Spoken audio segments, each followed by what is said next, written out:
જય ભગવાન મિત્રો, હું છું પ્રફુલ્લભાઈ પંડ્યા. મારી યુટ્યુબ ચેનલની અંદર આપનું સ્વાગત છે. દર્શક મિત્રો, આ વખતે 2026ની અંદર માર્ચ મહિનામાં થાય છે ચંદ્રગ્રહણ. આ મોટું ચંદ્રગ્રહણ જે છે, ચંદ્રગ્રહણ મનુષ્યના જીવનમાં કેવી અસર કરશે, ચંદ્રગ્રહણની અસર ક્યારે પ્રારંભ થશે, ચંદ્રગ્રહણ દરમિયાન કઈ વસ્તુનું ધ્યાન રાખવાનું, આ ચંદ્રગ્રહણથી કઈ કઈ રાશિઓને કેવા થશે લાભ અને કેવા થશે નુકસાન, કયા કયા દેશની અંદર રહેશે આ ચંદ્રગ્રહણની અસર, ગર્ભવતી મહિલાએ કઈ વાતનું ધ્યાન રાખવાનું, સંપૂર્ણ જાણકારી આજના કાર્યક્રમની અંદર હું તમને જણાવવાનો છું. તમે દર્શક મિત્રો જો મારી ચેનલમાં પહેલી વાર પધાર્યા હોય તો મારી યુટ્યુબ ચેનલને લાઈક કરો, શેર કરો, સબસ્ક્રાઈબ કરજો. સાથે સાથે વિડીયો સારા લાગે તો બેલનું બટન ચોક્કસ દબાવજો. વિડીયોની શરૂઆત કરીએ ચંદ્રગ્રહણ વિશે.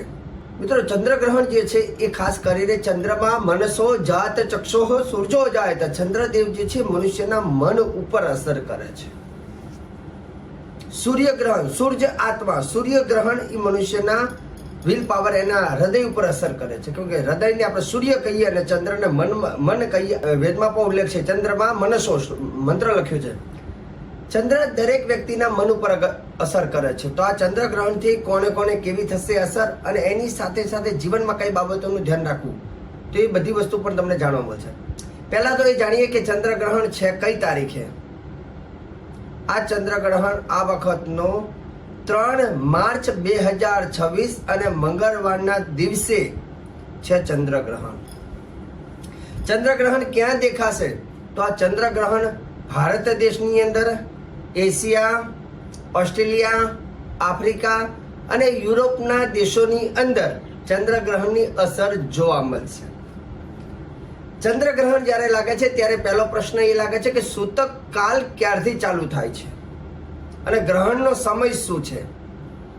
તમને એક વાત કહી દઉં કે ગ્રહણનો સમય જે છે એ બહુ મહત્વનો એટલે છે કેમ કે શાસ્ત્ર એવું કહે છે કે જ્યારે ગ્રહણ લાગતું હોય તે દરમિયાન કરવામાં આવતા જપ, ત્યારે કોઈ પણ તમે ભગવાનના જપ કરો ને, સહસ્ત્ર ગણું એનું પુણ્ય આપણને આપે છે. એટલે જ્યારે આવો ગ્રહણનો સમય હોય ને તે સમયને વેડફાય નહીં અને એ દરમિયાન જપ કરવા જોઈએ. હવે ચંદ્રગ્રહણમાં કઈ વસ્તુ ન કરવી એ પણ ધ્યાન રાખવાની જરૂર છે. તો પહેલા તો સૂતક કાળ ક્યારથી ચાલુ થાય? હવે સૂતક કાળ એટલે કે શું? જ્યારે ગ્રહણનો સૂતક કાળ ચાલુ થઈ જાય તે દરમિયાન સૂતક કાળ દરમિયાન અમુક કાર્ય આપણે ન કરવા જોઈએ. સૂતક લાગી જાય એટલે આમ જોવા જાય તો પૂરા ભારત દેશની અંદર જ્યારે સૂતક લાગી જશે એટલે તમામ મંદિરો પણ બંધ થઈ જાય છે. કેમ કે ગ્રહણની અસર ભગવાનની મૂર્તિઓ અને ભગવાનના મંદિર સુધી એની અસર થાય છે.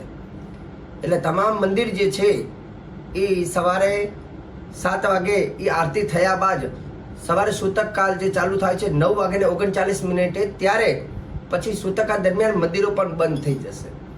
તો ગ્રહણની અસર મંદિર હોય, મૂર્તિ હોય, જલ હોય, અન્ન હોય, વસ્ત્ર હોય, દરેક ઉપર એની અસર થતી હોય અને તમામ એ અસર ગ્રહણની લાગ્યા બાદ જ્યારે આપણે ઉપયોગ કરીએ છીએ તો એની અસર આપણને પણ લાગે છે. જેથી એ ગ્રહણમાંથી બચવા માટે શાસ્ત્રમાં કંઈક ઉપાય બતાવે છે, એ ઉપાય પણ તમને કહેવાનો છું. તો પહેલો જાણી લઈએ, સૂતકકાળનો સમય સવારે 9:39 થી આ ગ્રહણનો સૂતકકાળ ચાલુ થશે અને ગ્રહણનો સમય જે છે બપોરે મધ્યાહન કાલે એટલે કે બપોરના 3:20 થી માંડી અને સાંજના 6:47 સુધી આ ગ્રહણનો સમય રહેવાનો છે.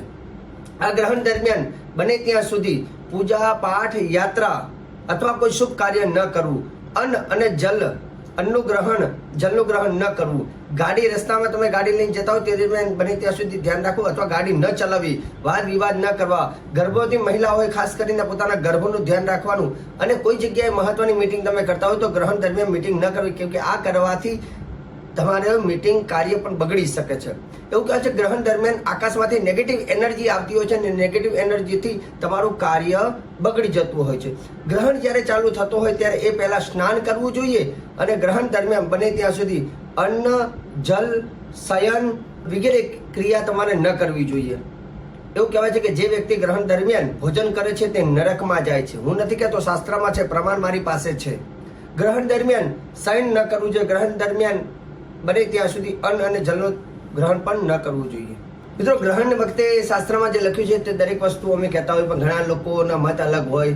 કોઈ કહે છે કે ગ્રહણ દરમિયાન અમુક વસ્તુ આ બધું સાચું હોય, ખોટું હોય, કોઈ માને ના માને. તો જે માનતા નથી એ લોકો માટે ખાસ આ વિડીયો નથી, પણ જે લોકો માને છે એ લોકો માટે ખાસ છે.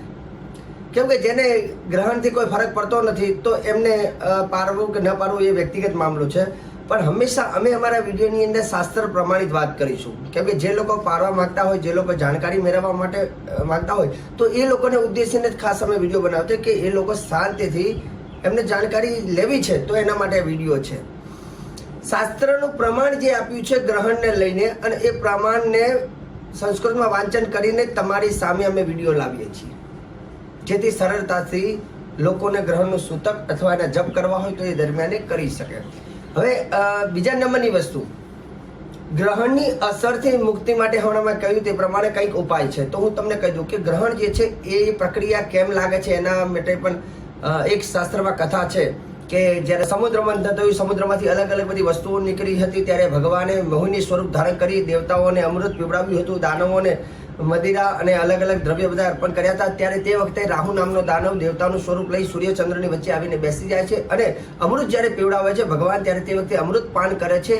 અને ત્યાં વખતે સૂર્ય અને ચંદ્ર એ ચાડી ખાય છે કે આ તો દાનવ છે ને દેવતાઓની આપણી વચ્ચે આવીને બેઠો છે. ભગવાને સુદર્શન ચક્રથી એનું મસ્તક છેદન કર્યું અને મસ્તક છેદન થયું છે તે રાહુ કહેવાય. એટલે એ રાહુનું મસ્તક કપાયું એ દિવસે, પણ અમૃત પીવાથી અમર થઈ જાય છે. અને રાહુ અમર થયો એટલે એ વખતે રાહુ એ સૂર્ય અને કેતુને એ જે ચાડી કાઢીને જેનાથી મસ્તક કપાયું છે એટલે હંમેશા સૂર્ય ચંદ્રને ગ્રાસ કરી જાય છે અને પીડા આપે છે. એટલે એવું કહેવાય છે કે દેવતાઓ પણ સૂર્ય ચંદ્રને આશીર્વાદ આપે છે. ગ્રહણ કાળમાં કરવામાં આવતું જે કોઈ જપ છે એ સહસ્ત્ર ગણું એનો ફળ મળે છે. એટલે એક પ્રકારે એક ગ્રહણનો સમય એને શુભ ગણવામાં આવે છે. જપ કરો છો ત્યારે વિશેષ લાભ તમને મળતા હોય છે એ દ્રષ્ટિએ. હવે રહી વાત, મેં તમને કીધી ગ્રહણમાંથી મુક્તિ માટેનો શું ઉપાય, તો જ્યારે અમૃત હતું, અમૃતના છાંટા અમુક પૃથ્વી ઉપર જ્યાં પડ્યા હતા, એક જે દર્ભ કહેવામાં આવે છે, તો ડાભડો જ્યારે કહેવાય, દર્ભ ઉપર અમૃતના છાંટા પડ્યા હતા, દર્ભની અંદર અમૃત સમાયેલો છે. જ્યાં જ્યાં દર્ભ મૂકવામાં આવે છે તે જગ્યામાં ગ્રહણની અસર લાગતી નથી. એટલે આપણું શાસ્ત્ર કહે છે કે જ્યારે ગ્રહણનો સમય ચાલુ થાય એ પહેલા દરેક મંદિરોમાં ભગવાનની મૂર્તિ હોય કે ભગવાનના મંદિર હોય, અન્ન હોય, જલ હોય, દરેક જગ્યા પર દર્ભના ટુકડા આપણે એટલે મૂકીએ છીએ કે જ્યાં જ્યાં એ દર્ભની વસ્તુ રહે છે તે જગ્યામાં ગ્રહણની અસર નથી લાગતી. કેમ કે ગ્રહણ પત્યા બાદ પણ એ વસ્તુ જ્યારે આપણે લઈએ છીએ, ગ્રહણ કરીએ છીએ, કપડાં પહેરીએ છીએ અથવા અન્ન જલનો ગ્રહણ કરીએ છીએ, ત્યારે એ નેગેટિવ અસર ગ્રહણની આપણા બોડીમાં આવે, જેના કારણથી આપણને એ તકલીફો ઊભી થાય. તો મુક્તિ માટેના આ બધા ઉપાયો છે. તો તમારે શું કરવાનું, ગ્રહણ શરૂ થાય તે પહેલા દર્ભ લેવાનો છે અને ગંગાજલ એ દર્ભને શુદ્ધ કરી અને દર્ભના ટુકડા, તમારું જે અન્નનું જગ્યા હોય, તમારું કિચન હોય, તમારું જે પાણીનું જગ્યા હોય, તમારું મંદિર જે હોય, તો બધી જગ્યાઓ ઉપર એ દર્ભના ટુકડા મૂકી દેવાના. સાથે એક પાત્રની અંદર ગંગા જલી એમાં દર્ભનો ટુકડો મૂકી અને ભગવાનના મંદિરમાં મૂકી દેવાનું. અને ગ્રહણ પહેલા તમારે સ્નાન કરી લેવાનું. અને સ્નાન કર્યા બાદ, જપ કર્યા બાદ છેલ્લે ગ્રહણ પૂર્ણ થાય ત્યારે ફરીથી સ્નાન કરી અને તે જલ જે હતું જે મંદિરમાં તમે મૂક્યું હોય જે ગ્રહણ પહેલા, એ જલથી આખા ઘરમાં પાણીનો છંટકાર કરવાનો. ઓમ હિરણ્ય ગર્ભાય નમઃ મંત્ર બોલી અને તમારે એ છંટકાર કરવાથી એ ગ્રહણની અસરોમાંથી ઘરને તમારું એકદમ શુદ્ધ બને છે. હવે રહી વાત કે ગ્રહણની અસર કઈ કઈ રાશિમાં થશે અને કોને થશે લાભ અને કોને થશે નુકસાન, તે વિશે પણ આપણે વાત કરીએ છીએ. તો પહેલા તો મેષ રાશિ, મેષ રાશિના 3 અક્ષર અલ અને ઈ. તો મેષ રાશિની અંદર વિદ્યા હાનિ, એટલે મેષ રાશિના જે જાતકો છે એમાં પાછળ જે નાના વિદ્યાર્થીઓ જે અભ્યાસ કરી રહ્યા છે તે લોકો માટે ખાસ આ ગ્રહણની અસર થવાની છે. વિદ્યામાં હાનિ થવાની છે, એટલે અભ્યાસને લઈને થોડી સાવધાની રાખવી. વૃષભ રાશિ વાળા અંગ પીડા આવી શકે. મિથુન રાશિ માટે આ ગ્રહણ લાભદાયક છે, ધન લાભ આપવાનો છે. કર્ક રાશિ માટે ધન હાનિ થવાની છે. સિંહ રાશિ માટે આ ગ્રહણ અંગ પીડા લાવવાનો છે. કન્યા રાશિ માટે પણ ખાસ કરીને ધન હાનિ અને શરીરના અંગોને લઈને તકલીફ ઊભી થઈ શકે. તુલા રાશિ માટે આ ગ્રહણ સફળતા અપાવવાનો છે. અને વૃશ્ચિક રાશિ માટે આ ગ્રહણ શું પરિણામ આપશે, કાર્યની સિદ્ધિ આપશે. ધન રાશિ માટે આ ગ્રહણ અશાંતિ ઉત્પન્ન કરશે, મતલબ અશાંતિ રહેશે. અને મકર રાશિ માટે મહાકષ્ટ, મોટા કષ્ટો આવીને પડી શકે. કુંભ રાશિ વાળા ખાસ કરીને કોઈ વ્યવસાયમાં ભાગીદારી હોય તો એમાં તકલીફ થઈ શકે અને જીવનસાથી સાથે અણબનાવ આવી થઈ શકે. તો એ વાતનું ધ્યાન રાખવાનું કુંભ રાશિ વાળા. મીન રાશિ વાળા વ્યક્તિઓ શત્રુ ઉપર વિજયની પ્રાપ્તિ થશે, મતલબ મીન રાશિ માટે આ ગ્રહણ લાભદાયક છે. હવે રહી વાત કે ગ્રહણની અસરોમાંથી મુક્તિ માટે તમારે જો કોઈ મંત્ર જાપ કરો તો 99 ગ્રહોના શ્રેષ્ઠ મંત્ર તમને કહું છું. 99 ગ્રહોના તાંત્રિક મંત્ર, જેમાં સૂર્યનો આ મહામંત્ર છે. ઓમ રામ રીમ રોમ શહ સૂર્યાય નમઃ. આ સૂર્યનો મંત્ર. ચંદ્રદેવનો મંત્ર છે ઓમ શ્રામ શ્રીમ શ્રોમ શહ સોમાય નમઃ. મંગલદેવનો મંત્ર છે ઓમ ક્રામ ક્રીમ ક્રોમ શહ હોમાય નમઃ. બુદ્ધદેવનો તાંત્રિક મંત્ર છે ઓમ બ્રામ બ્રીમ બ્રોમ શહ બુધાય નમઃ. ગુરુનો મંત્ર છે દેવગુરુ બૃહસ્પતિનો ઓમ ગ્રામ ગ્રીમ ગ્રોમ શહ ગુરુવે નમઃ. શુક્રદેવનો મંત્ર છે ઓમ દ્રામ દ્રીમ દ્રોમ સહ શુક્રાય નમઃ. શનિદેવનો મંત્ર છે ઓમ પ્રામ પ્રીમ પ્રોમ સહ શનિશ્ચરાય નમઃ. અને રાહુદેવનો મંત્ર છે ઓમ ભ્રામ ભ્રીમ ભ્રોમ સહ રાહવે નમઃ. તો નવ ગ્રહમાં જે નવમો ગ્રહ છે એનું નામ છે કેતુ. તો કેતુનો મંત્ર પણ તમે લખી લો ઓમ સ્ત્રામ સ્ત્રીમ સ્ત્રોમ શહ કેતવે નમઃ. તો આ હતા નવ ગ્રહોના મંત્ર અને નવ ગ્રહોના મંત્રથી નવે નવ ગ્રહોની તમારી ઉપર કૃપા થશે. શક્ય હોય તો નવે નવ ગ્રહોની એક એક માલા ચોક્કસ કરજો. વિશેષ સમય મળે તો 11 માલા કરજો, કેમ કે ગ્રહણ દરમિયાન કરેલું વસ્તુ સહસ્ત્ર ગણું પુણ્ય પ્રદાન કરનાર બને છે. હવે રહી વાત જે માતા બહેનો ખાસ કરીને ગર્ભવતી મહિલા હોય તો ગર્ભવતી મહિલાએ ગ્રહણ દરમિયાન સૌથી વધારે ધ્યાન રાખવાનું છે, કેમ કે ગર્ભની અંદર જે બાળક છે અને બાળકના દિમાગ ઉપર ગ્રહણની અસર થતી હોય અને એ દિમાગ જે છે એનો વિકાસ બંધ થઈ જતો. તો ઘણી વખત જે ગર્ભવતી મહિલા હોય એ લોકો શું કરવું, એ લોકો શક્ય હોય તો દર્ભનો ટુકડો જે છે એ ગ્રહણનો પ્રારંભ થાય એ પહેલા ડાબડો પોતાની પાસે પોતાની શરીર ઉપર રાખવો અને શક્ય હોય તો પોતાનું જે ગર્ભસ્થાન છે તો તે જગ્યા ઉપર દર્ભનો ટુકડો એક રાખવો હંમેશા. કેમ કે આ ગર્ભની અંદર જે બાળક જે શિશુ છે એ શિશુ ઉપર ગ્રહણની અસર સૌથી વધારે થતી હોય છે. તો એ અસરોમાંથી મુક્તિ માટે ગર્ભવતી મહિલાએ આ વાતનું ધ્યાન રાખવાનું. હવે રહી વાત કે ઘણા બહેનોની ઈચ્છા હોય કે શાસ્ત્રીજી અમારે પણ ગ્રહણ દરમિયાન ભગવાનના મંત્ર જાપ કરવા છે અમારા બાળકની ગર્ભ રક્ષા માટે. તો ગર્ભ રક્ષા માટે તમને કહી દઉં કે મહાભારતની અંદર ઉત્તરાના ગર્ભ ઉપર જ્યારે બ્રહ્માસ્ત્ર ચલાવવામાં આવ્યું હતું ત્યારે ભગવાન નારાયણને પ્રાર્થના કરી હતી અને એ બ્રહ્માસ્ત્રથી બચવા માટે ભગવાન નારાયણે એ ગર્ભની રક્ષા કરી હતી. તો નારાયણનો મંત્ર જે છે એ મંત્ર જપ કરો જેથી ગર્ભની પણ રક્ષા થાય છે. ઓમ નમો ભગવતે વાસુદેવાય. ઓમ નમો ભગવતે વાસુદેવાય. આ મંત્ર ભગવાનનો દ્વાદશાક્ષર મંત્ર છે. તે મંત્ર કરવાથી ગર્ભની રક્ષા થાય છે. સંતાન પ્રાપ્તિ માટે જે લોકોના ઘરે સંતાન નથી અને સંતાનની અપેક્ષા રાખતા હોય તો તે લોકો માટે ગ્રહણ દરમિયાન ગ્રહણનો જે સમય છે તે દરમિયાન આ શ્લોક ચોક્કસ તમારે બને એટલું વિશેષ માલા કરજો. સંતાન પ્રાપ્તિનો શ્લોક છે દેવકી સુત ગોવિંદ વાસુદેવ જગતપતે દેહી મે તનયમ કૃષ્ણ ત્વામહમ શરણમ ગતઃ. તો આ જે છે એ સંતાન પ્રાપ્તિ માટેનો શ્લોક છે.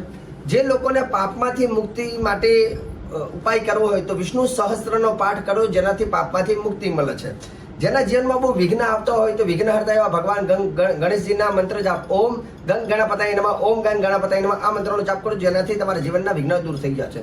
શક્તિની પ્રાપ્તિ માટે શક્તિનો મંત્ર નવાર્ણ મંત્ર ઓમ ઐમ રીમ ક્લીમ ચામુંડાય વિચ્ચે.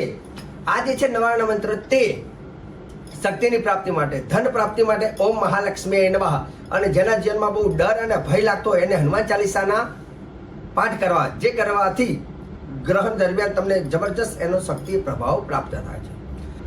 તો દર્શક મિત્રો, ગ્રહણને લઈને બહુ સરસ મજાની મેં તમને જાણકારી આપી છે અને હંમેશા હું પ્રફુલ્લ પંડ્યા તમને જ્યારે જ્યારે આવા વાર તહેવાર આવશે ત્યારે હું તમને આવી શ્રેષ્ઠ જાણકારી આપતો રહીશ. પણ તમે અમારી જાણકારી પ્રાપ્ત કરવા માટે ખાસ કરીને અમારી ચેનલને લાઇક શેર અને સબસ્ક્રાઈબ કરતા રહેજો. સાથે સાથે જ્યોતિષને લઈને જો તમારે કંઈ પણ જાણકારી લેવી હોય તો અમારા કાર્યાલયનો સંપર્ક કરજો. અને કૈલાસ માનસરોવરની યાત્રામાં જો તમારે આવવું હોય અમારી સાથે તો તમે આ વખતે 2026માં કૈલાસ માનસરોવરની યાત્રા પણ અમે કરવાના છે. તો તમે તમારું બુકિંગ પણ અમારા કાર્યાલયનો સંપર્ક કરી અને બુકિંગ કરાવી લેજો. દર્શક મિત્રો, મને આપી દો હવે તમે રજા. જય ભગવાન.